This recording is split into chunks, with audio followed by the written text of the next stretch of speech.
मेरे मन मंदिर में विराजमान परम पूज्य गुरुदेव श्री असंग देव जी के पावन श्री चरणों का आशीर्वाद लेकर भवानीगढ़ चौराहा की इस पवित्र धरती पर हम आप सब कुछ देर के लिए सत्संग की पावन गंगा में निमज्जन करेंगे।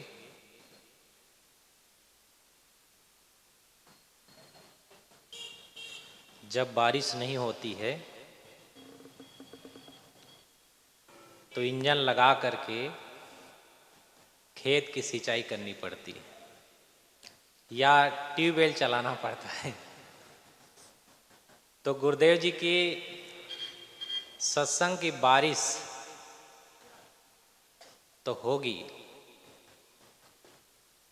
जब गुरुदेव हमारे आपके बीच में आएंगे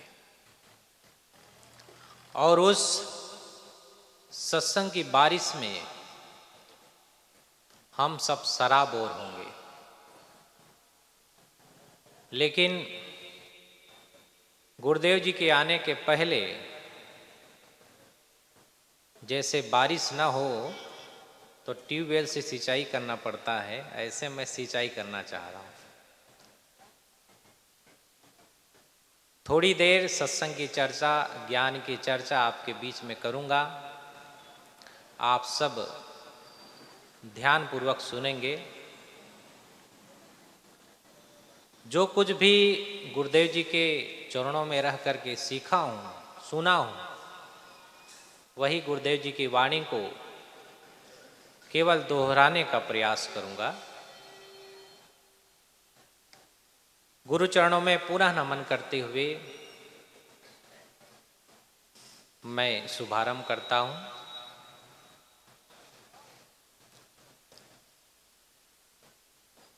इस संसार में जिन जिन लोगों ने भक्ति किया या भक्ति के पथ पर चले हैं,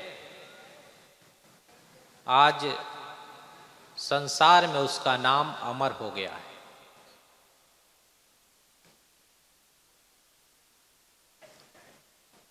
भक्ति महल बहुऊंच है, दूर हिते दर्शाए, जो कोई जन भक्ति करे शोभा वर्णी न जाए। चाहे वो सबरी हो, चाहे मीरा हो, या भक्त प्रहलाद हो, चाहे ध्रुव हो, इन सब का नाम आज अमर है।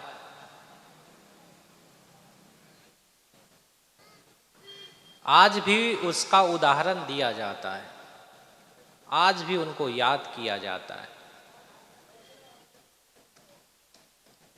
तो लोग कहते हैं कि हम भक्ति करते हैं और भक्ति का नाम बहुत जगह आता है।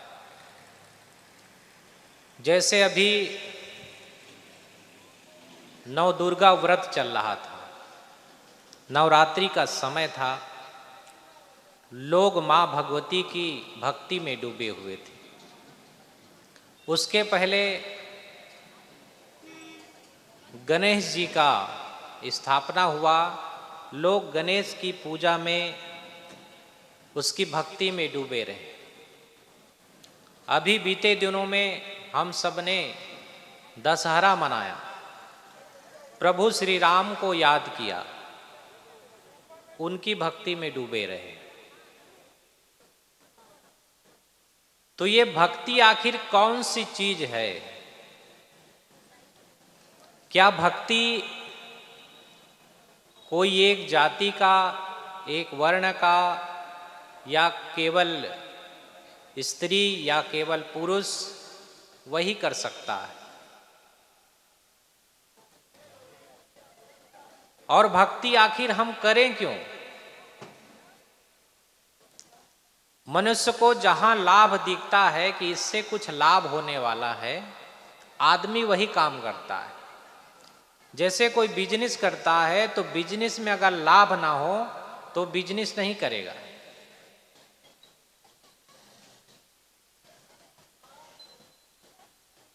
हम नौकरी करते हैं, नौकरी में अगर वेतन कम मिलेगा तो वो नौकरी हम नहीं करेंगे।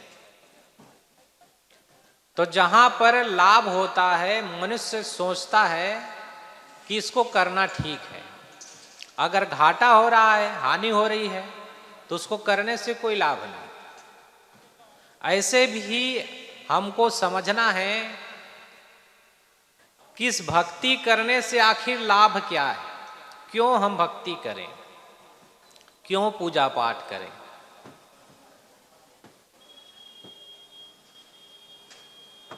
क्योंकि अच्छी बात को सिखाना पड़ता है और बुरी बात को ये मनुष्य बहुत जल्दी सीखता है, उसको सिखाने की जरूरत नहीं है।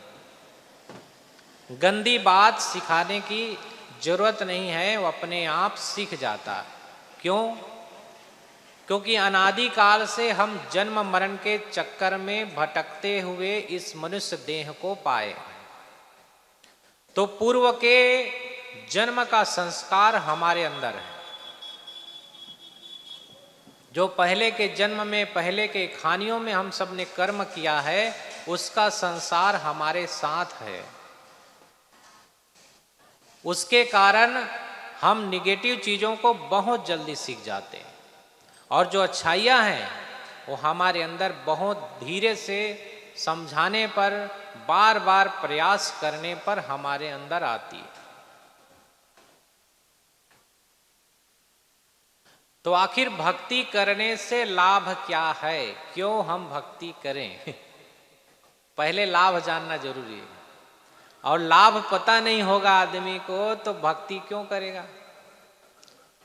लोग सोचते हैं कि अरे फलाने के घर में उन्होंने तो भक्ति नहीं करते हैं, सत्संग नहीं करते हैं, फिर भी इतना उन्नति होते जा रहा है, हम क्यों करें, हम ऐसे रहें।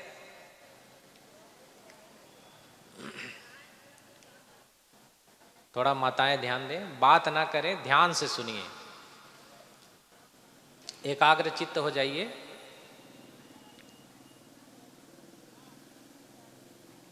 तो भक्ति का लाभ क्या है? लाभ लोगों को पता चल जाए कि यहाँ से चौराहे पर हम जाएंगे और चौराहे पर आज सरकार के तरफ से सभी के खाते में 15-15 हजार रुपया आएगा तो सब चौराहे पहुंच जाएंगे। वैसे ही जब तक आदमी को ये पता नहीं चलेगा हम भक्ति करते हैं, साधना करते हैं, उपासना करते हैं, पाठ पूजा करते हैं, इसका लाभ क्या है, लाभ जानना जरूरी है।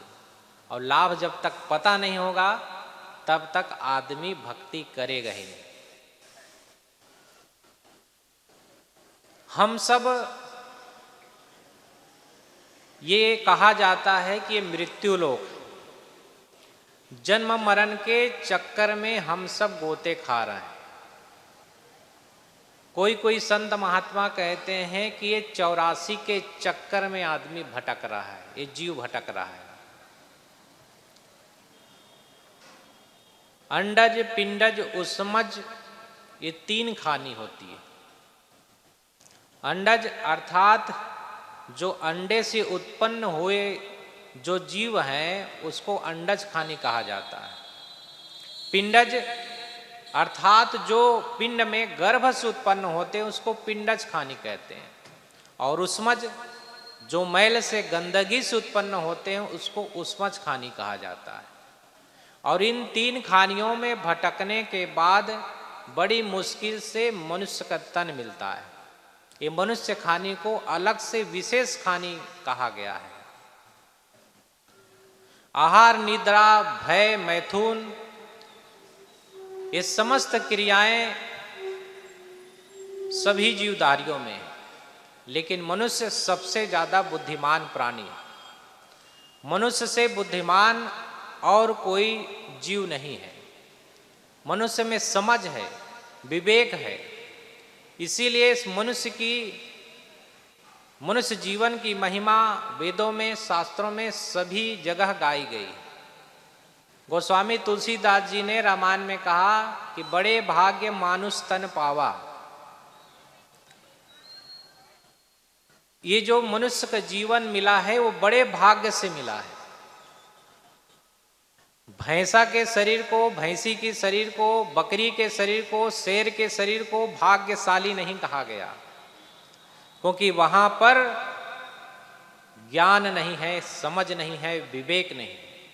लेकिन मनुष्य के अंदर समझ है, ज्ञान है, विवेक है, वे नए कर्मों की संरचना कर सकता है और जो कर्म किए हुए हैं उसका निर्जरा भी कर सकता है। जो पूर्व में हमने पाप कर्म किए, अधम कर्म किए, उसको भी हम बाद में अपने भक्ति के द्वारा, सत्संग के द्वारा हम उसको सुधार करके एक महान ऋषि मुनि बन सकते हैं।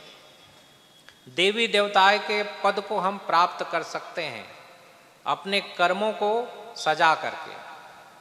भगवान श्री राम जब वनवास जा रहे थे तब देवी देवता उसके ऊपर फूलों की वर्षा कर रहे थे। क्यों? क्योंकि उसने अपने जीवन को देवताओं से भी अच्छा सजाया था, इसलिए देवी देवता उसके ऊपर फूल की वर्षा कर रहे थे। और ये सुंदर मनुष्य का जीवन हम सबको मिला है, जिसको प्राप्त करने के लिए देवी देवता भी तरसते हैं। देवी देवता भी सोचते हैं कि अरे चलो मनुष्य जीवन मिलता तो कम से कम आईफोन तो चलाते बुलेट में घूमते, कार में घूमते, लेकिन उनको ये सौभाग्य नहीं प्राप्त हुआ। तो ये सुंदर मनुष्य का जीवन हम सबको मिला है, तो आखिर मिला क्यों?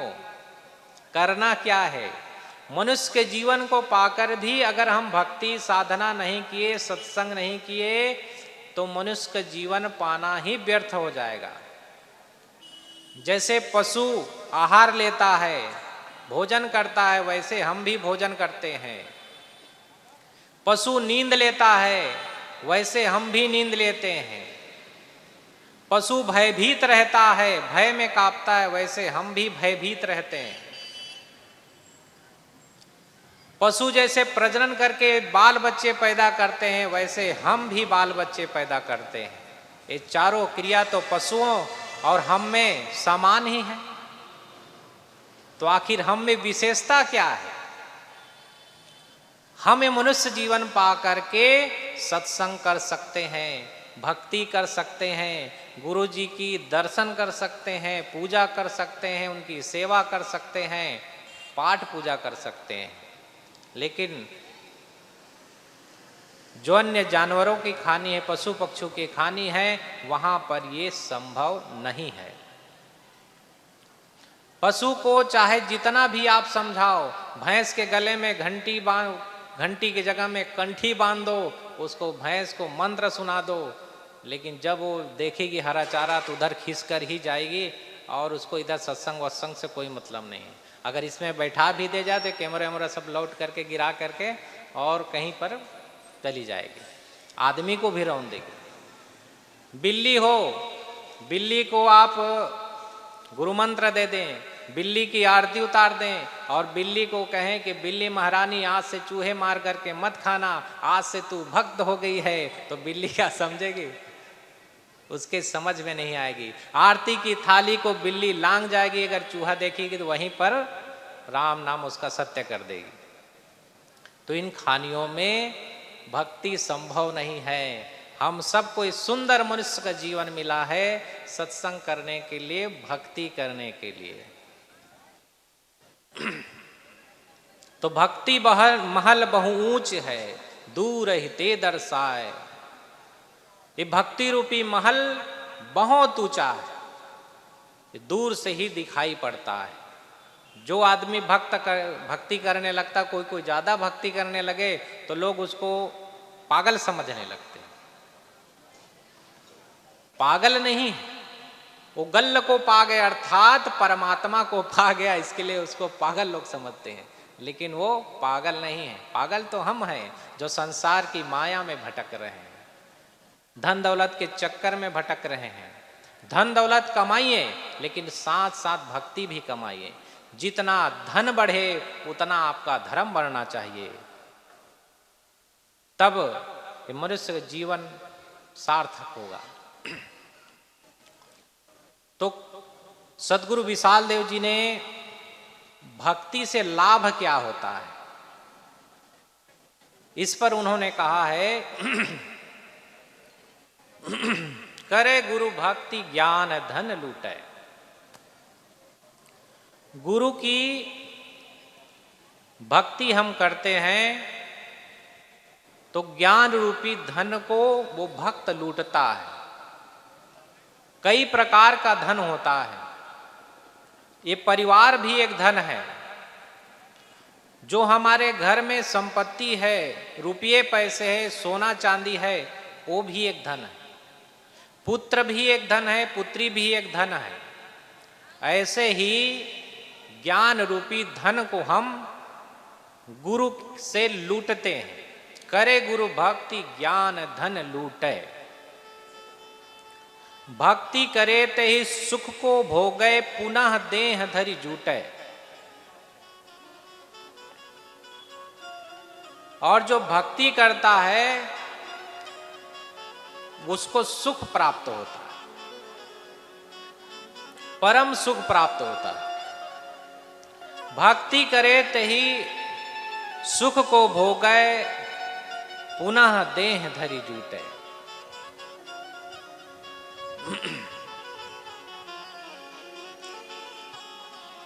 बंधुओं, अगर हम दुखी हैं, म्यूजिक आप कर दें,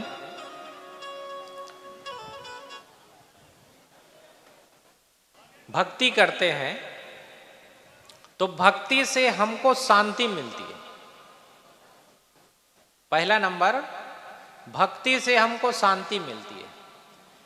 घर में, परिवार में, नातेदारों से, हम रिश्तेदारों से, पड़ोसियों से, बहुत से लोगों से मन में उलझन बहुत रहती है। और हम सदगुरु के पास पहुंचते हैं, गुरुजन के पास पहुंचते हैं, तो गुरु के ज्ञान से वो सारी उलझनें हमारी समाप्त हो जाती है और मन में शांति आती है। थोड़ी थोड़ी चीजों के लिए हम क्रोधित होते हैं। सबसे बड़ी प्रॉब्लम इस संसार में है क्रोध की। मनुष्य जो है थोड़ी थोड़ी बातों के लिए क्रोध करता है और क्रोध में आकर के डिसीजन लेता है और डिसीजन उनका गलत हो जाता है। घर में पत्नी ने अगर कुछ कह दिया तो सह नहीं पाए, सहनशीलता की कमी है और सहनशीलता के कमी के वजह से आदमी को क्रोध आता है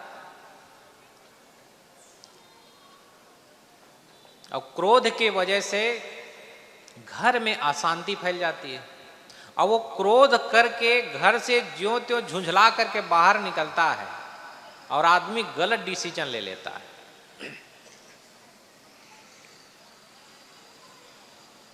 गुजरात की घटना है, पूज्य गुरुदेव जी का सत्संग चल रहा था और पहले जमाने में ज्यादातर साउंड बॉक्स नहीं होते थे, हारन लगते थे चिलम, तो बड़े दूर दूर तक उसकी आवाज जाती थी। अब तो ज्यादातर ध्वनि प्रदूषण होता है, इसलिए कंपनियों ने उसका विस्तार कम कर दिया है, ज्यादा दूर आवाज नहीं जाती और वातावरण में भी वाइब्रेशन, आवाज कुछ ज्यादा है, हो हल्ला ज्यादा है तो आवाज दूर तक नहीं पहुंचती। लेकिन पहले शांत वातावरण होता था गांव में, शहर में भी, तो आवाज बड़ी दूर तक पहुंचती थी। शाम को वही 3 बजे सत्संग प्रारंभ हुआ दोपहर में, तो एक आदमी गांव का क्रोधित हो करके और खेत की तरफ रस्सी लेकर के, हंसिया लेकर के वो चला गया। घर वालों ने सोचा कि घास काटने गया होगा, लेकिन उसके मन में इरादा ये हो गया, क्रोध की वजह से उसका डिसीजन गलत हो गया। तो उसने सोचा कि आज जो है इस रस्सी से फांसी लगा लूंगा पेड़ में चढ़ करके, और उस भाव से वो पेड़ पर चढ़ गया।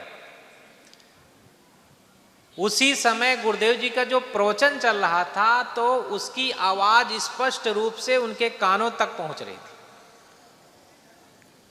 तो कानों में उनका शब्द पड़ा, आदमी को क्रोध नहीं करना चाहिए, क्रोध में लिया हुआ निर्णय उसकी जिंदगी बर्बाद कर देती है। क्रोध आए तो थोड़ी देर मौन रह करके शांत बैठ जाएं और अपने आप पर चिंतन करें, आखिर मुझको क्रोध किन किन चीजों से आती है, किन कारणों से आ रही है। तो धीरे धीरे मौन रहने से, शांत बैठने से वो क्रोध शांत हो जाएगा।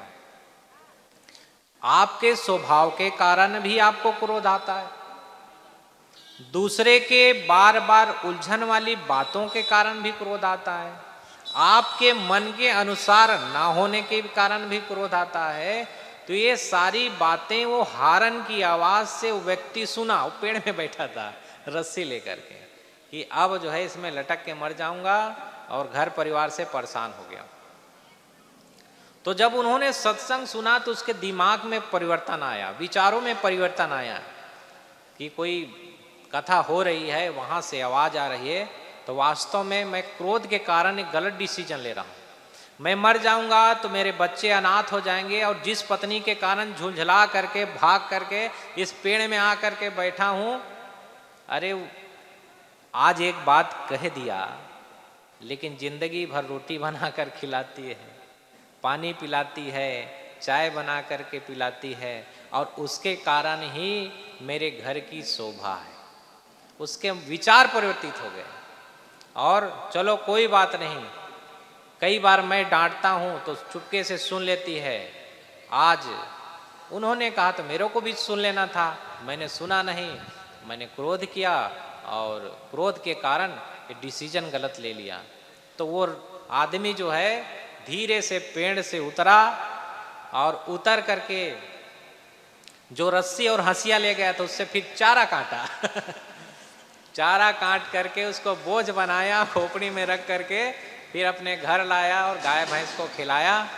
उसका क्रोध शांत हो गया। थोड़ी देर बाद हाथ पांव धो करके फिर जब पहुंचा तब तक आरती का समय हो गया था, आरती में शामिल हुआ। फिर वो बात दूसरे दिन गुरुदेव जी से कहा कि गुरुदेव जी आपकी वाणी से, भले मैं सत्संग सुनने नहीं आया, दूर से ही सुना, लेकिन आपकी वाणी से आज मेरी जिंदगी बच गई, नहीं तो मैं क्रोधित होकर के आत्महत्या कर लेता और मेरी जिंदगी बर्बाद हो जाती, और मेरे कारण मेरे परिवार के लोग वो परेशान होते, बूढ़े माता पिता दुखी होते, बाल बच्चे मेरे अनाथ हो जाते, उसको पढ़ाता लिखाता कौन, और जिस पत्नी के कारण क्रोधित हुआ था वो भी विधवा हो जाती, उसका भी सत्यानाश हो जाता। तो मनुष्य को क्रोध नहीं करना चाहिए। अब ये सब चीजें कब कम होगी आपकी? थोड़ी थोड़ी बातों में आप क्रोधित होते हैं, नाराज होते हैं, ये तभी संभव है जब आप ठीक से गुरु जी का सत्संग सुनेंगे। गुरु जी का सत्संग रोज आप प्रत्यक्ष रूप से दर्शन नहीं कर सकते, सुन नहीं सकते, लेकिन आज सोशल मीडिया का ज़माना है, सबके हाथ में एंड्रॉयड और आईफोन जैसे बड़े बड़े मोबाइल हैं। उसमें आप यूट्यूब में सर्च कीजिए संत श्री असंग देव जी एक चैनल, असंग आस्था दूसरा चैनल, सुखद भजन तीसरा चैनल, और असंग संदेश चौथा चैनल।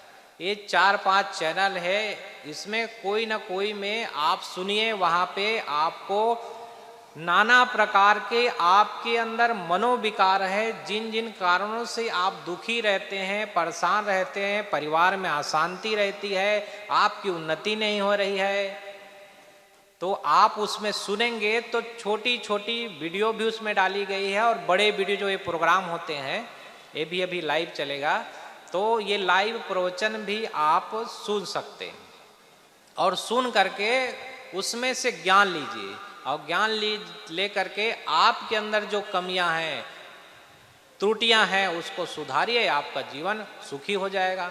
बहुत से लोगों ने गुरुदेव जी के सत्संग को अपने जीवन में फॉलो किया, लागू किया, और उससे उसकी बहुत उन्नति हुई।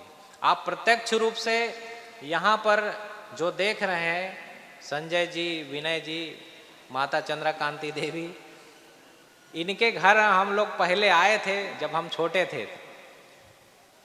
छप्पर था घर पर और ठीक से मकान नहीं था, लेकिन आज चितवनिया गांव में भी मकान है बहुत बढ़िया, और यहाँ भी ये 3 मंजिल का बना हुआ है तो उन्नति है।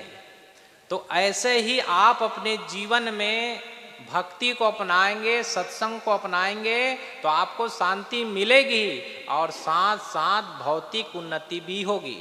क्योंकि जब आदमी सही मन से कर्म करता है, सही ढंग से जीवन जीता है, अपनी छोटी छोटी बुराइयों से जो खर्च होता है उसको बचाता है, तो वास्तव में उसकी उन्नति जरूर होगी।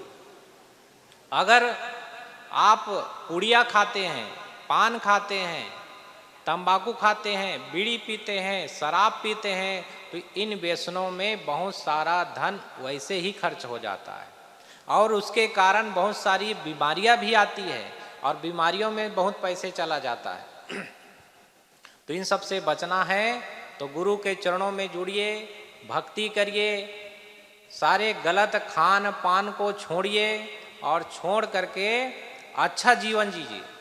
अच्छा जीवन आप जिएंगे, आपका निश्चित ही विकास होगा, आपका कल्याण होगा, आपके जीवन में शांति आएगी, आपका परिवार शांति से चलेगा। जो आदमी सत्संगी नहीं है उसके परिवार में थोड़े थोड़े चीज़ों के लिए मैंने बहुत जगह देखा, बहुत से छोटे छोटे बच्चे बहुत क्रोध करते हैं, गुस्सा करते हैं, और उस गुस्सा के वजह से वो ठीक से पढ़ाई भी नहीं कर पाते। बहुत से बच्चे अपने माँ से गुस्सा करेंगे क्योंकि कभी सत्संग में गए ही नहीं। माँ भी है, वो धारावाहिक देखती रहती है, छोटी बहू और क्या क्या धारावाहिक आता है उस समय, उसी में लगे रहते हैं। और बच्चा भी जब पैदा होता है तो शुरू से वो मोबाइल में गेम खेलता है, कहीं कार्टून देखता है, तो संस्कार बिगड़ते हैं। तो जब आप अच्छा होंगे, आप अपने बच्चों को संस्कार देंगे, तो आपका परिवार अच्छा होगा। क्योंकि माँ जो है पहला गुरु होती है, सबकी माँ बच्चों के लिए पहला गुरु है। जैसे माँ सिखाती है ना, वैसे ही बच्चे जो है सीख जाते हैं हमारे यहाँ एक बचपन में मैंने कहानी सुना था एक महाराज जी से, सुना देता हूँ, माँ का संस्कार कैसा होना चाहिए। जैसे माँ सिखाए बच्चे को, वैसे बच्चे सीख जाते हैं, वैसे ही कर्म करते हैं। तो एक माँ जो है अपने बच्चे को लेकर के पंचायत में मीटिंग होती थी, तो वहां पर वो कुछ सदस्य थी, तो मीटिंग में पंचायत वगैरह में वो जाती थी तो बच्चे भी जाते थे, छोटा बच्चा था, अब उसको कहाँ घर में छोड़े, तो गोद में ले करके और पंचायत वगैरह में मीटिंग करने वो माता जी चली जाती थी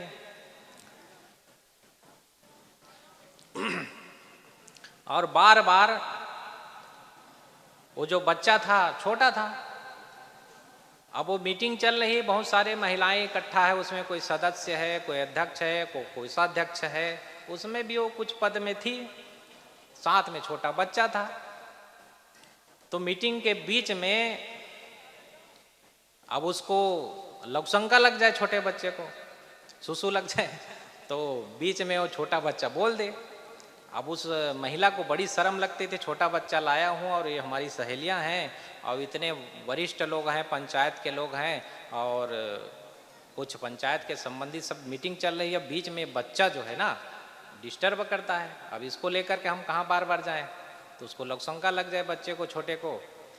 तो 2-4 बार गई तो अड़ोस पड़ोस की जो स्त्रियां थी उनको नाराजगी लगी, भाई छोटा बच्चा क्यों लाए हैं यहाँ, और ये चले जाते हैं। तो उस बच्चे को उस माँ ने सिखाया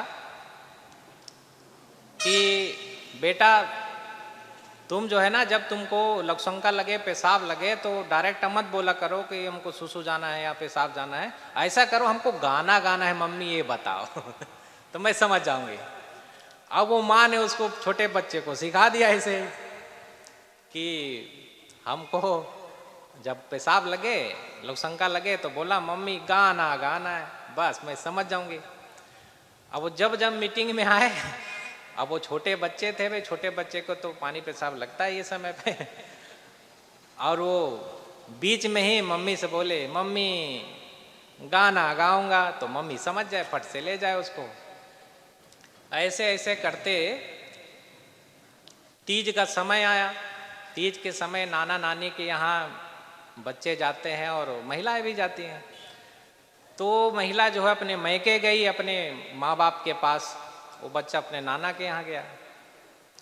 वहाँ पे अब नाना नानी को पोते का और अपने नाती का बड़ा मोह होता है।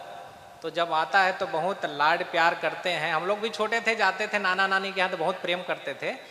तो बड़े प्रेम में उस नाती को नाना ने अपने पास सुला लिया कि बेटा हमारे पास सो जाओ, पुचकार करके सुला दिए। अब वो जो है रात हुई, अब वो नाना के पास सोया। अब उसको तो पता नहीं था नाने को क्या होना है। तो रात में जब उनको लगा लघुशंका तो बोले नाना गाना गाना है। अब उसके समझ में नहीं आए। अरे बोले चुप, सूझ जा, अभी रात है, 12 बज रहा है, अभी गाना गाओगे, सुबह गाना।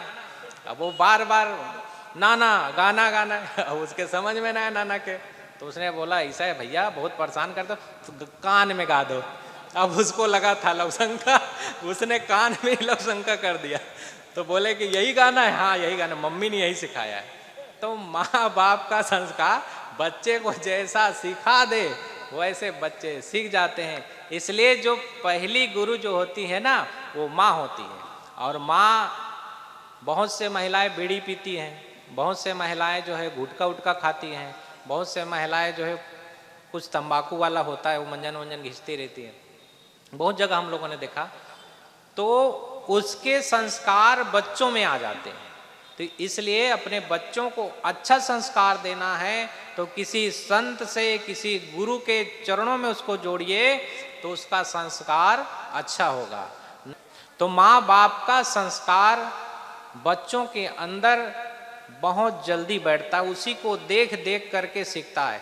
इसलिए प्यारे बंधुओं, माताओं, बहनों, जब आपका बच्चा जानने बूझने योग्य हो जाए, आपके घर में संतान आने वाली हो, तो आप भजन करें, भक्ति करें, अच्छे अच्छे भजन गाएं, अच्छे भजन सुने, सत्संग सुने। टीवी में बैठ करके गलत गलत सीरियल लड़ाई झगड़े वाले ना देखें, नहीं तो लड़ाई झगड़े करने वाले बच्चे ही पैदा हो जाएंगे। और फिर सोचोगे कौन से, कहाँ से ये कंस आ गया कहाँ से जो है गुंडा आ गया, अमरीश पुरी आ गया, ऐसे सोचोगे। तो आपने वो गलत देखा ही है ना। जो देखोगे वही छपेगा, वही संस्कार मिलेगा। क्योंकि गर्भ अवस्था में माँ का खाना ही उसके लिए खाना है, माँ का पीना ही उसके लिए पीना है। और माँ जैसे क्रियाकलाप उस गर्भ अवस्था में करती है, वे सारे संस्कार जो है उस पुत्र पुत्री के अंदर आ जाते हैं। इसलिए गर्भ में जैसे ही संतान आए, चाहे वो पुत्र हो चाहे पुत्री हो, माँ को बिल्कुल सात्विकता से रह करके भजन भक्ति करना चाहिए, तो अच्छे संतान का जन्म आपके घर में होगा। नहीं तो कोई ना कोई गलत आत्मा जो है आपके गर्भ में प्रवेश कर जाएगी और गलत संतान पैदा होगा और वही जिंदगी भर दुख देगा। और जब पैदा हो जाए तो भी उसको संस्कार अच्छे दो, अच्छे संस्कार दो। ध्रुव को ध्रुव के माँ ने संस्कार दिया था कि इस जगत में बेटा इस परमात्मा के सिवा, गोविंद के सिवा, प्रभु के सिवा कोई दुनिया में अपना नहीं है, वही एक है पालनहार, उसी की भक्ति करो, उसी के शरण में जाओ और वही हमारी रक्षा करेगा और जीवन में कोई रक्षा करने वाला नहीं है। माँ का संस्कार था जिस ध्रुव को हम आज याद करते हैं। ध्रुव का कथा तो आपने सुना होगा, मैं संक्षेप में सुना देता हूं। ध्रुव के पिता का नाम था राजा उत्तानपाद और राजा उत्तानपाद की 2 रानियां थी, एक सुनुति और एक सुरुचि। और पहली जो रानी थी उसका ये पुत्र था ध्रुव और दूसरी जो रानी थी उसका पुत्र था उत्तम कुमार। 2 पुत्र थे, लेकिन वो जो राजा था उत्तानपाद, जो बड़ी रानी है ध्रुव की माँ, उसको नहीं मानते थे। दूसरी रानी ले आए, क्योंकि पहले राजा महाराजा 2-3 रानियां रखते थे और उसी में ब्याह मोह में सब पड़े रहते, इसी कारण घर में कलह क्लेश बहुत होता है। तो ध्रुव और उसकी माँ को राजा उत्तानपाद ने घर से निकाल दिया। लेकिन राजकुमार थे, राजरानी थी, तो उसको खाने पीने भर का राशन सामान उनको दे दिया जाता था। और जो छोटी रानी थी, और वो छोटी रानी महल में रहती थी और राजा उत्तानपाद के पास आराम से रहती थी। वो सारा सुख वैभव उनको था, लेकिन बड़ी रानी को ये सुख नहीं मिला। जब ध्रुव जो है 6-7 वर्ष का हुआ तो पूछा कि माँ, रानी तो तुम भी हो, लेकिन इतना भेदभाव क्यों है? कि बोले बेटा, जब से छोटी रानी आई है तब से राजा ने हमको अलग कर दिया है और हम यहाँ कुटिया में रहते हैं और शेर भर अन्न मिल जाता है, उसी में हमारा गुजारा होता है, उसी में तुमको भी खिलाते हैं, हम भी खाते हैं। तो माता जो है बहुत वैराग्यवान थी, उसके अंदर भक्ति थी, संतों का ज्ञान था। उसने ध्रुव को ज्ञान दिया कि बेटा तुम जो है मधुवन में जाओ और जा करके प्रभु की भक्ति करो, ईश्वर की भक्ति करो। इस संसार में अपना कोई नहीं है, केवल ईश्वर ही हमारा साथी है। जब भक्ति करने के लिए ध्रुव ने कदम बढ़ाया, राजा उत्तानपाद को पता चला कि आपका बड़ा पुत्र ध्रुव जो है वो भक्ति करने के लिए मधुवन जा रहा है। मोह के कारण, भले दूसरी जगह रहते थे लेकिन पुत्र का तो मोह था ही ना। राजा उत्तानपाद विचलित हो गए, बोले कि अरे छोटा सा बालक है, अभी 7-8 साल का, और भक्ति करने जा रहा है, ऐसे कैसे हो सकता है। मंत्री से कहा कि मंत्री जाओ और जा करके ध्रुव से कहो कि जो शेर भर अन्न मिलता था अब वो 2 शेर मिलेगा, वन न जाए, खाने को मिलेगा। मंत्री जो है ध्रुव के पास आए कि बेटा तुम छोटे हो, अभी नादान हो, अभी से भक्ति करने के लिए, सत्संग करने के लिए मत जाओ, ये तो बुढ़ापे का समय है, होगा तब देखना भक्ति करने के लिए, अभी तो तुम्हारे खेलने कूदने की उम्र है, खाने पीने की उम्र है, अभी से क्यों भक्ति करने जा रहे हो। तुम्हारे पिता का आदेश है, राजा का आदेश है, जो अन्न मिलता था उसका डबल मिलेगा, लेकिन भक्ति करने के लिए मत जाओ। ध्रुव ने सोचा कि भक्ति करने का केवल मैंने निर्णय लिया है, अभी भक्ति करने के लिए मधुबन गया ही नहीं, और जो शेर भर अन्न मिलता था वो दुगुना हो गया। केवल मैंने अपने मन में विचार किया है, अभी गया भी नहीं। जाओ पिताजी से कह देना कि हम मधुबन भक्ति करने के लिए, तपस्या करने के लिए जरूर जाएंगे। छोटा सा बालक देखिए, साधना करने के लिए उसके मन में कितनी उल्लास है, छोटी सी उम्र में उसको समझ में आ गई। आदमी तो सोचता है कि अरे अभी तो खाने पीने की उम्र है, छोटे हैं, बच्चे हैं और जवान होता है तो सोचता है अभी तो घर गृहस्थी करने की उम्र है, अभी भक्ति क्या करेंगे। फिर अधेड़ अवस्था में पहुंच जाता है, बोलता है अरे अभी तो नाती पोता खिलाने की उम्र है, अभी भक्ति क्या करेंगे, ज़्यादा बुढ़ापा होगा तब देख लेंगे। भक्ति को टालता जाता है और टालते टालते ऐसी कगार पर वो पहुंच जाता है कि भक्ति संभव नहीं हो पाता है। इसलिए बंधुओं, अच्छे उम्र में ही मनुष्य को भक्ति प्रारंभ कर देना चाहिए।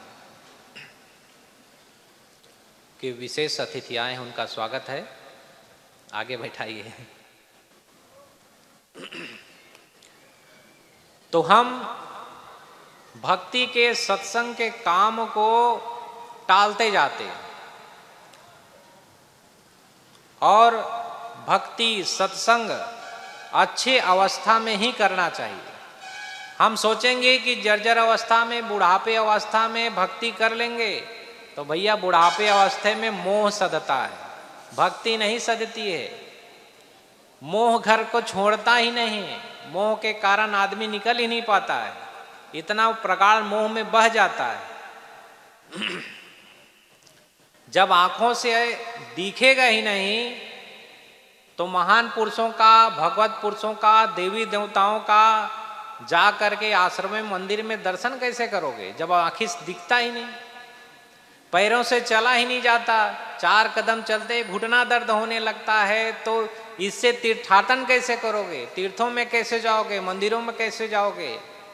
पड़ोस में अयोध्या है, वहां राम जी के रामलला के दर्शन करने कैसे जाओगे जब घुटना ही नहीं चल पा रहा है, पैर ही नहीं चल पा रहा है। तो अच्छी अवस्था हो तभी से भक्ति प्रारंभ कर देना चाहिए। तो ध्रुव जो है जब तपस्या करने के लिए निकला तो उसके राह में नाना प्रकार के रोड़े बन करके उनके पिताजी ने भेजा। फिर से मंत्री को भेजा। जब ध्रुव निकला तो बोला कि जाओ, उसको 5 गांव दे देंगे, लेकिन ध्रुव जो है भक्ति करने के लिए ना जाए। मंत्री आया और ध्रुव से कहा, बताया कि बेटा भक्ति करने के लिए मत जाओ, तुम्हारे पिताजी ने 5 गांव तुमको जीवन यापन करने के लिए दिया है, इसको ले लो और यहीं रहो। ध्रुव ने कहा नहीं, जिस परमात्मा को पाने के लिए, जिस ईश्वर को पाने के लिए मैं भक्ति करने के लिए, तपस्या करने के लिए मैं अपने कदम बढ़ाया हूं, और वही ईश्वर जो है मुझको 1 शेर से 2 शेर अन्न दिया और अब 5 गांव दिया है, तो भक्ति में, तपस्या में इतनी शक्ति है, मैं तो जरूर करूंगा। ध्रुव आगे बढ़ा। फिर मंत्री ने सूचना दी राजा को, राजा उत्तानपाद को। राजा उत्तानपाद बोले, बोलो, जाओ, जा करके कह दो कि आधा राज्य ले ले, लेकिन ध्रुव भक्ति करने के लिए ना जाए। फिर से मंत्री आया। मंत्री ने कहा कि ध्रुव बेटा भक्ति करने के लिए मत जाओ, आधा राज्य ले लो, लेकिन भक्ति करने के लिए, तपस्या करने के लिए मधुबन मत जाओ। ध्रुव आगे बढ़ता रहा। फिर राजा का संदेश आया कि बोले कि तुमको राजकुमार ही बना देंगे, राज्य तुमको दे देंगे, राज्य अभिषेक कर देंगे, लेकिन भक्ति करने के लिए, तपस्या करने के लिए मधुबन मत जाओ। लेकिन ध्रुव तपस्या करने के लिए मधुबन की ओर चला। जब चला तो वहां पर नारद जी उनको मिलते हैं और नारद जी उनको दीक्षा देते हैं, ज्ञान देते हैं, और कैसी भक्ति करना है वो भक्ति का राह बताते हैं। और ध्रुव ने 8 वर्ष की उम्र में भक्ति किया, साधना किया और परम तत्व को प्राप्त किया। जब भगवान प्रकट हुए दर्शन देने के लिए, बोला कि वर मांग लो, तो क्या वर मांगा देखिए। बोला कि जो मेरे पिता हैं राजा उत्तानपाद, उसको सुखी करो, मेरी माँ को सुखी करो, और वो सब अच्छा हो जाए, उसका कल्याण कर दो, बाद में जो पुण्य मेरा बचे तब मेरा कल्याण करना। माँ बाप के लिए और जो मौसी माँ थी उसके लिए उन्होंने कल्याण का पथ मांगा कि उनका उद्धार पहले करो, जब मेरा पुण्य बचे तब मेरा उद्धार करना। तो भक्ति में इतनी शक्ति होती है। तो करे गुरु भक्ति ज्ञान धन लूटे, ज्ञान रूपी धन को हम भक्ति करने से लूटते हैं। मनुष्य जो है सब जगह परमात्मा को ढूंढता है और परमात्मा ढूंढते ढूंढते भटकता रहता है और अपने अंदर कभी झांक करके नहीं देखता है कि वो परम सत्ता परमात्मा हृदय में विराजमान है। ओ राम, ओ कृष्ण, ओ परमात्मा, ओ विष्णु, जो माने आप, वो सबके हृदय मंदिर में विराजमान है और उसी के सत्ता के कारण ही ये संसार जगमग है। नहीं तो ये संसार अंधकार रूप हो जाता। जो कुछ भी हम देखते हैं, सुनते हैं, परखते हैं, उसका प्रभाव हमारे मन में, विचारों में आता है। हम अपने में बुराइयां नहीं ढूंढते, दूसरों में बुराइयां ढूंढते हैं। अपने अंदर नहीं झांकते, दूसरे के अंदर झांकते हैं कि फलाना ऐसा क्यों कर रहा है, वो ऐसा क्यों कर रहा है, हम क्या कर रहे हैं उस पर ध्यान नहीं है। एक साधु था, गुरुजी। वो गुरुजी जो है बहुत तपस्या करने के बाद अपने अंदर के जो शत्रु थे, विकार थे, काम, क्रोध, लोभ, मोह, उन सब को मार करके और उस परमात्मा के ध्यान में, भजन में, कीर्तन में लीन रहता था। एक उसका शिष्य था। वो शिष्य ने देखा कि गुरुजी बहुत ध्यान में मगन रहते हैं, भजन भक्ति में लगे रहते हैं और दिन रात कीर्तन करते रहते हैं, ध्यान करते रहते हैं, और मैं भी करता रहता हूँ, और मैं क्या गुरुजी से कम हूँ? मेरे अंदर भी वो साधना आ गई, भक्ति आ गई है और तपस्या कर लिया हूँ। तो शिष्य को घमंड आ गया। वो घमंड आ गया, वो सोचा कि मैं गुरुजी से कम थोड़े हूँ, मैं भी भजन गा लेता हूँ, मैं भी प्रवचन कर लेता हूँ और मैं भी ध्यान लगा लेता हूँ। इस ढंग से उसके मन में अहम आया, घमंड आया। तो उसके गुरुदेव जी ने सोचा कि इसके अंदर घमंड आ गई है, इस घमंड को तोड़ना जरूरी है। और ये अब गुरु में बुराई ढूंढ रहा है, अपने बुराई को छोड़ करके गुरु में बुराई देखना चाह रहा है कि इसके अंदर क्या क्या कमियां है। बंधुओं, हर मनुष्य में कमी रहती है, कोई न कोई कमी रहती है सब मनुष्य में। चाहे वो गुरु बन जाए, महान पुरुष बन जाए, शिष्य बन जाए, चाहे जो हो, थोड़ी त्रुटियां सब में रहती हैं। जिस दिन त्रुटियां कम हो जाएगी उस दिन वो परमात्मा में विलीन हो जाएगा, उनका मोक्ष हो जाएगा। जब तक त्रुटियां हैं, कमी है, तब तक हमारा जन्म मरण हो रहा है और इसी का नाम है मृत्यु लोक है। तो जन्म मरण के चक्कर में हम लोग गोते खा रहे हैं। जिस दिन कमी दूर हो जाएंगी, समस्त वासनाओं से हम निर्मूल हो जाएंगे, उसी दिन परमात्मा में विलीन हो जाएंगे, मोक्ष हो जाएगा। तो कमियों को दूर करने के लिए साधना, भक्ति, सत्संग, ये सब किया जाता है और संत लोग इसीलिए तपस्या में लगे रहते हैं, भक्ति में लगे रहते हैं। तो शिष्य को घमंड आया और गुरु की छोटी छोटी त्रुटियों को देखने लगा। गुरु समझ गया कि ये शिष्य जो है अब इसके अंदर तप का, भजन करने का जो गुण है, इसके कारण इसको घमंड आ रहा है। क्योंकि बंधुओं, अच्छी चीज का भी हो और बुरे चीज का भी हो, घमंड किसी न किसी रूप में मनुष्य के अंदर आ ही जाती है। तो गुरु ने सोचा कि इसको अब सबक सिखाया जाए, तो क्या किया जाए। तो गुरु ने कहा कि बेटा, मेरे पास मेरे गुरु का दिया हुआ एक छड़ी है, एक पाइप नुमा छड़ी है, उसमें जिधर जिसकी ओर रखो उसकी कमियां दिखती है। उस पाइप से जिसके मनुष्य की तरफ रख दो उसकी कमियां दिख जाती है।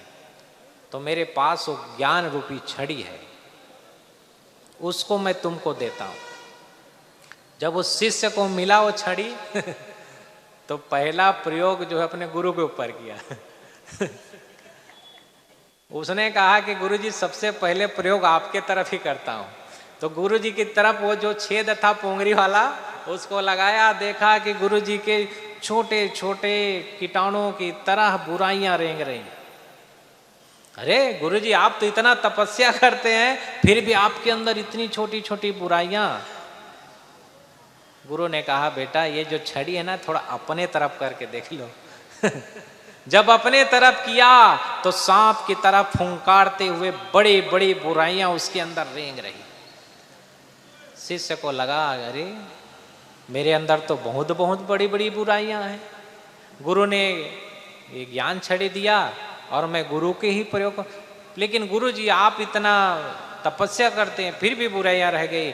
तो कहा, बेटा इतना तपस्या साधना करके मैंने अपनी बुराइयों को, जो सांप जैसे बिच्छू जैसे फुंकारते थे, काटते थे, ऐसी बड़ी बड़ी बुराइयों को अपने साधना के बल पर, तपस्या के बल पर, भगवत भक्ति के बल पर मैंने उसको छोटा छोटा एकदम कीटाणु की तरह रख लिया है, और ये भी धीरे धीरे समाप्त हो जाएगा। लेकिन बेटा, तुम्हारे अंदर जो सांप जैसी फुंकारने वाली ये जो बुराइयां हैं, इसको दूर करने के लिए, इसको समाप्त करने के लिए तुमको बहुत बड़ी साधना करना पड़ेगा, बहुत बड़ी तपस्या करना पड़ेगा। अभी तुम्हारे अंदर का जो अहंकार है, घमंड है, वही नहीं मरा है। जब ये अहंकार घमंड मरेगा, विनम्रता आएगी, तब इस पद को तुम धीरे धीरे प्राप्त करोगे, नहीं तो इस संभव नहीं है। विद्या ददाति विनयम, जब आदमी में, मनुष्य में विद्या आती है तो धीरे धीरे उसके अंदर विनय भी होना, नम्रता होना, वो बहुत जरूरी है। जैसे वृक्षों में फल लगता है तो फल जो है झुक जाता है, उसके डालें झुक जाती हैं। और कभी कभी हमने देखा, अभी हम आश्रम में गए थे, उसमें अमरूद बहुत सारा आया था, पुराने तालाब वगैरह थे, उसके किनारे अमरूद का पेड़ लगा है, तो इतना अमरूद आया तो अमरूद का डाल ही टूट गया था। तो ऐसे ही जब मनुष्य के अंदर जब विद्या ज्ञान हो जाता है, तब उसके अंदर विनम्रता आ जाती है। फिर वो सारे संसार के लोगों को सिया राम मैं सब जग जानी, करहु प्रणाम जोर जुग पानी, ये वाली भावना आ जाती है। तो कोई बड़ा पद मिले, बड़ा आदमी बन जाए, तो आपके अंदर उतनी ही अच्छी विनम्रता होनी चाहिए। जैसे आप दुकान चलाते हैं, दुकान चलाते हैं तो जो भी ग्राहक है उसको भगवान समझ करके कि ये आते हैं तब हमारा ये दुकान चलता है, तब हमको थोड़ी सी इससे कमाई होती है, उससे हमारा पेट भरता है, उसको भगवान समझना चाहिए। और वो आया और उसको बेचारे को पूछे ही नहीं, ना उसका नाम जाने, ना पता जाने। गुरुजी सिखाया करते हैं कि जो भी ग्राहक आए कुछ नहीं है, उसका हाल चाल पूछिए, नाम पूछिए, भैया जय सिया राम, राम राम, जो आप बोलते हैं साहेब बंदगी वो बोलिए, उसका अभिवादन कीजिए। क्योंकि हमारे हिंदू धर्म में यही अभिवादन है कि जो मिले, कोई के राधे राधे बोल दो, जय श्री कृष्णा बोल दो, राम राम बोल दो, जय सिया राम बोल दो, साहेब बंदी बोल दो, जय गुरुदेव बोल दो, जो आप बोलते हैं उसका अभिवादन कीजिए, एक शब्द उसको पूछिए और उनका मोबाइल नंबर भी नोट करके रखिए। फिर कभी दोबारा आए तो उसको फिर शहर के साथ मिलिए और सामान दीजिए, और जो उचित रेट है उसमें दीजिए और सामान सही दीजिए, आपका दुकान चलेगा। कोई भी प्रकार की दुकान हो, चाहे इलेक्ट्रॉनिक का हो, चाहे परचून का हो, चाहे मोटरसाइकिल का हो, जो भी बिजनेस हो, उसमें विनम्रता बहुत जरूरी है। जब आप विनम्रता रखेंगे तो आपका दुकान व्यापार सब चलेगा। एक नेता से आप सीखिए, जहां जाता है सबसे हाथ जोड़ता है। भैया ध्यान रखियो हमारा सबसे हाथ जोड़ता है। विनम्रता के कारण किसी के घर पर वोट का थप्पा लगाने या बटन दबाने नहीं जाता। सभी लोग जाग करके उनको विनम्रता के कारण उनको मतदान देते हैं, उनको अपना नेता चुनते हैं। तो विनम्रता सबके अंदर जरूरी है। छोटे बच्चों को भी विनम्रता होनी चाहिए।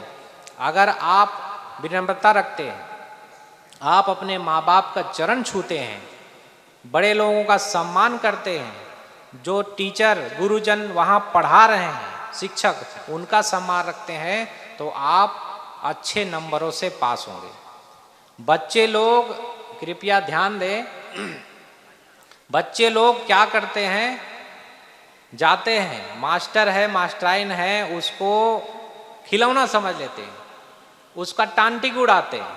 लेकिन बच्चों टांटिंग किसी भी टीचर का नहीं उड़ाना चाहिए।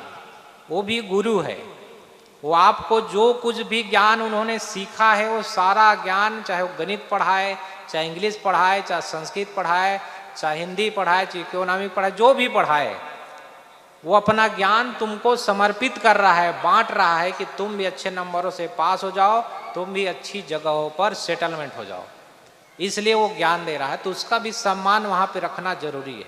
सम्मान रखोगे तो अच्छा अंक मिलेगा, अच्छा नंबर मिलेगा, अच्छे नंबर से पास होगे, अच्छे नौकरी जो आप चाहेंगे वो मिलेगा। इसलिए विनम्रता जरूरी है। माँ बाप के चरण छूइए, जहाँ से आए आप, कहीं से, माँ बाप, बड़ी बहन, बड़ा भाई, उसके सबके चरण छूइए, उसका सम्मान रखिए, उनका आशीर्वाद लीजिए।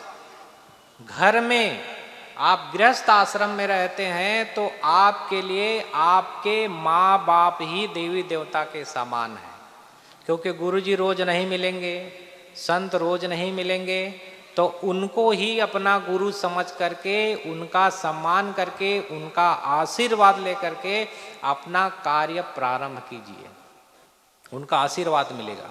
अगर माँ बाप हृदय से बिल्कुल शांत मन से ठीक से आशीर्वाद दे तो पुत्र पुत्री का कल्याण हो सकता है। इसलिए माँ बाप का सम्मान, आदर पुत्र पुत्री को रखना चाहिए, क्योंकि आप भी कुछ दिनों में माँ बाप बनेंगे। अगर आप अपने माँ बाप का सम्मान नहीं रखेंगे तो आपका भी सम्मान नहीं होगा। एक व्यक्ति था, उसके माँ बाप थे, माँ बाप कमजोर हो गए, माँ बाप कमजोर हो गए, बड़ा धनाढ्य आदमी था, 4-5 मंजिल का मकान था, गाड़ियाँ थी, सब वैभव, बहुत अच्छा कुछ था। लेकिन वो घमंड में आ करके अपने माँ बाप को एक कुटिया बना दिया, छप्पर डाल दिया। उस छप्पर में माँ बाप रहते थे, और वो आदमी ने क्या किया, उसकी जो महिला थी ना, देखिए माताएं बहनें चाहे तो अपने घर को स्वर्ग बना सकती है और चाहे तो नरक भी बना सकती है। ये नहीं सोचती है कि हम भी एक माँ बाप को छोड़ करके आए हैं, सास ससुर के रूप में माँ बाप मिले, इनका भी सेवा करेंगे। कुछ दिनों के बाद तुम भी सासू बनोगी, तुम भी ससुर बनोगे, तो तुम्हारे साथ जब ऐसा होगा तो आपको फिर लगेगा कि मेरा सेवा नहीं कर रहा है मेरा बच्चा। तो पहले बीज आप बोइए, तब वो मिलेगा फल। तो वो आदमी जो है उसको छप्पर में रख दिया अपने माँ बाप को, और उसकी जो महिला थी लेडीज, वो बहुत चिड़चिड़ाती थी। घर में जब भोजन देना होता था तो ये प्लेट मांजो, थाली मांजो, दुनिया भर का, तो उसको बहुत घृणा आई। तो उन्होंने कहा कि सास ससुर को ना अलग कर दो। तो पति जो था वो आज्ञाकारी था, वो अलग कर दिया। और वहाँ पे बहुत से पति होते हैं आज्ञाकारी होते हैं, पत्नी के आज्ञा का पालन पूर्ण रूप से करते हैं, अपना विवेक नहीं लगाते हैं। तो माँ बाप को अलग कर दिया। वो नौकरी करता था, अपना बिजनेस करता था, घर में सभी संपत्ति थी, उनके पास सभी वैभव था, और अलग किया। तो घर से भोजन ले जाते थे, तो भोजन ले जाकर जब भोजन कर ले तो वापस वो थाली बर्तन आए तो उसको फिर मांजना पड़े।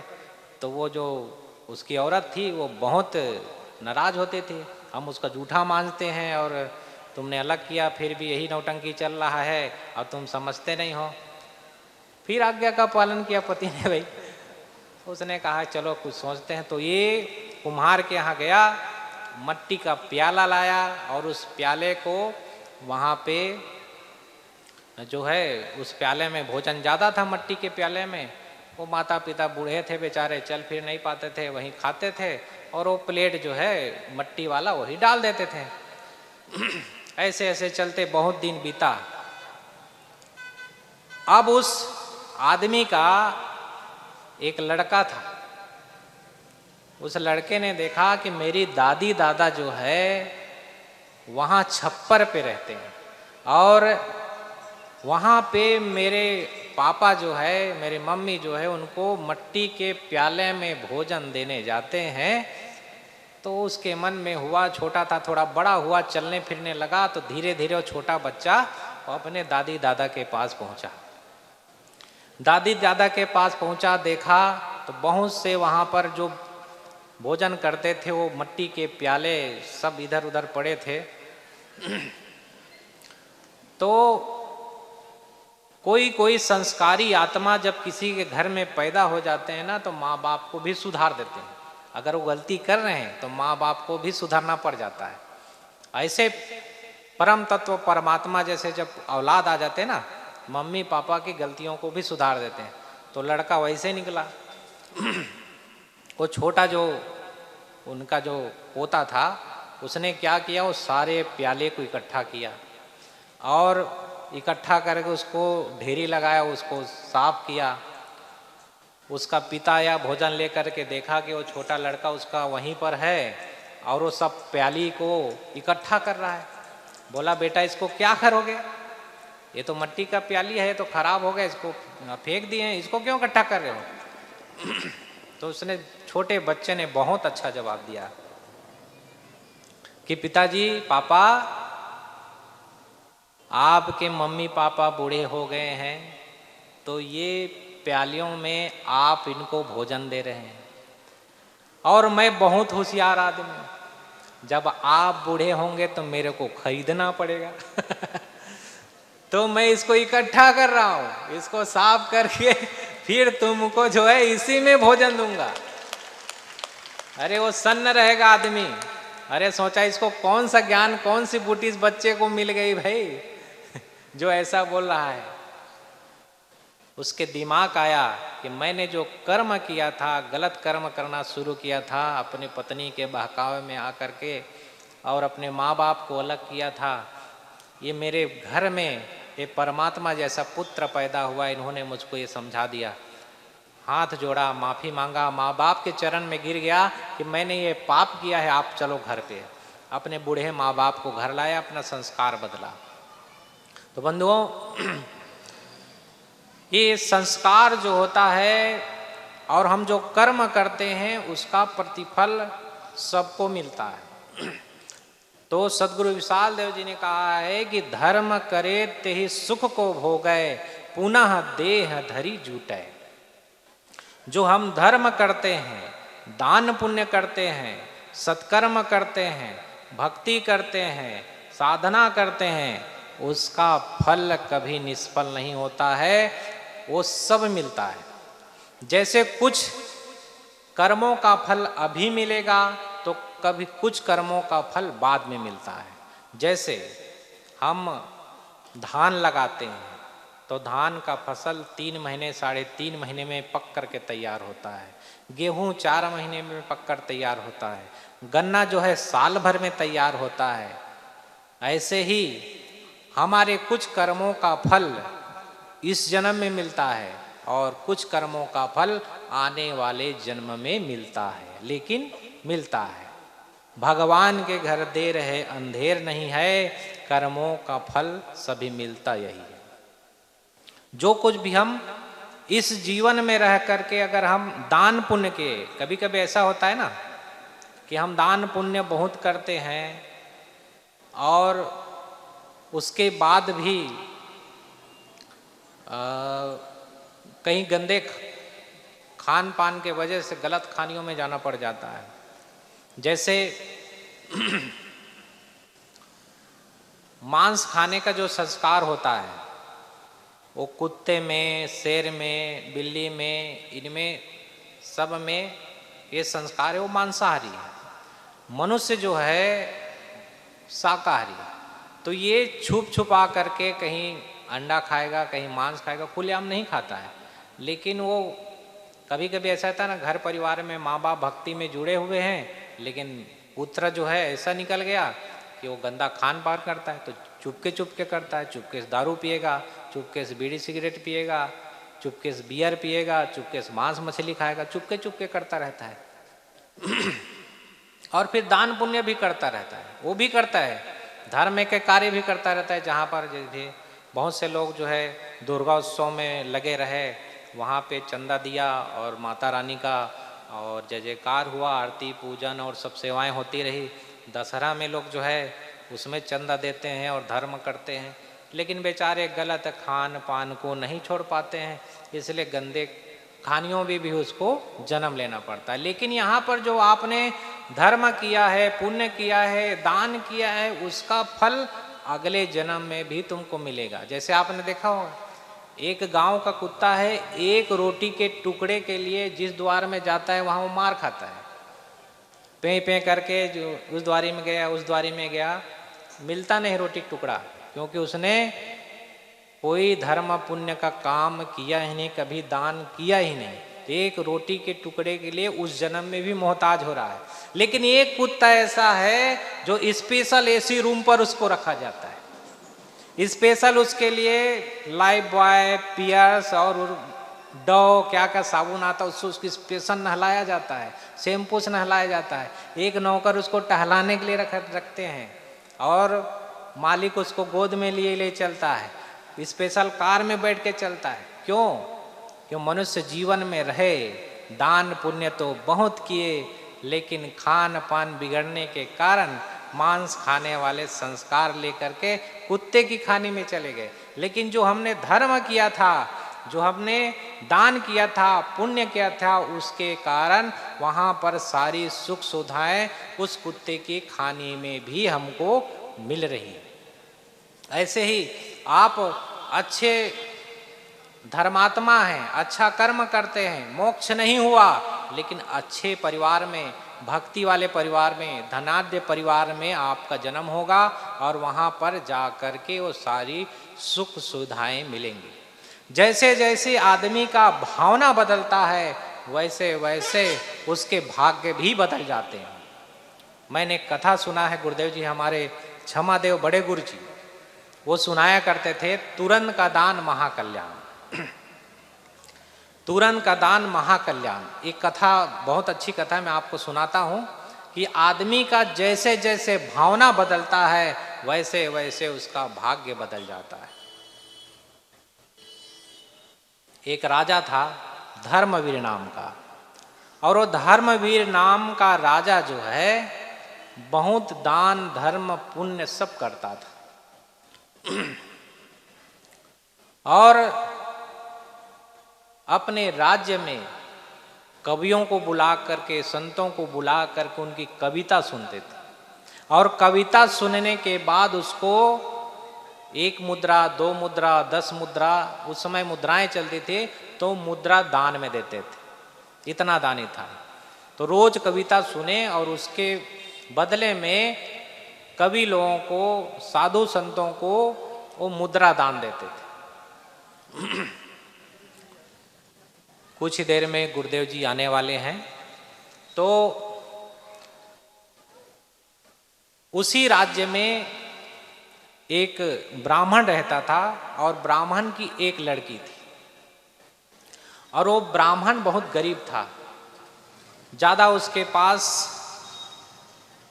कविता विविता रचने का ज्ञान नहीं था, गरीबी के कारण अब उसकी लड़की बड़ी हो गई तो उसका शादी भी करना था, ब्याह करना था।